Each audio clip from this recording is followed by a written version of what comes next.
రఘుబాబు గారు మాట్లాడాలి.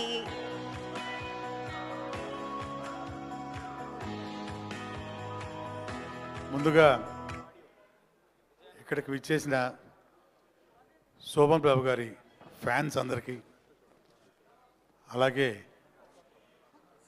ఈ లోకంలో ఉన్న మా దేవుడు అట్లూరు పూర్ణచంద్రరావు గారికి, ఇతర అతిథులందరికీ, ప్రెస్ వారికి, ప్రింట్ మీడియా వారికి, అండ్ మెయిన్లీ అఖిల భారత శోభన్ బాబు సేవా సమితి ఆర్గనైజర్స్కి, కోఆర్డినేటర్స్కి, ముఖ్యంగా మా రాశిమోస్ నరసింహరావు గారికి. నిజంగా ఆయన నన్ను ఈరోజు ఈ ఫంక్షన్కి మరీ మరీ మరీ మరీ గుర్తు చేసి పిలిచారు.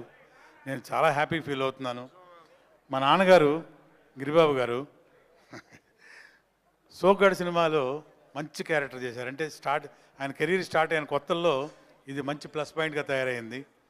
సురేష్ ప్రొడక్షన్స్ బ్యానర్లో మన సురేష్ బాబు గారు, మూవీ మొఘల్ కీర్తిశేషులు శ్రీ రామానాయుడు గారు వారి ప్రోద్బలంతో ఆ సినిమాలో నాన్నగారు చేశారు.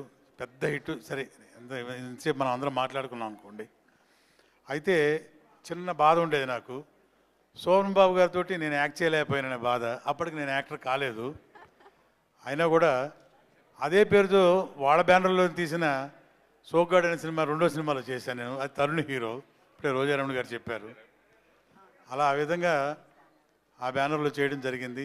ఇక్కడ ఇంత గొప్పగా ఇక్కడికి దూరం నుంచి ఇక్కడ వచ్చి అంతమంది హీరోయిన్స్, ఇంతమంది అభిమానులు, ఇంతమంది ఇక్కడ రావడానికి ముఖ్య కారకులైన రాశిమోస్ నరసింహరావు గారు, అలాగే శోభన్ బాబు గారి మీద ఉన్న అభిమానం, ప్రేమ, ఆత్మీయత, గౌరవం వీటన్నింటినీ కలబోసుకొని అఖిల భారత సేవా సమితి, శోభన్ బాబు సేవా సమితి ఆర్గనైజర్స్ అందరికీ పేరు పేరున నా కృతజ్ఞతలు.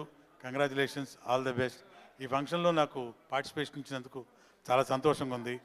నాన్నగారు రాలేకపోయిన కారణంగా నేను ఇక్కడికి వచ్చి ఇది తీసుకోవడం నాకు చాలా ఆనందంగా ఉంది మీ అందరి సమక్షంలో. Thank you all. నమస్తే.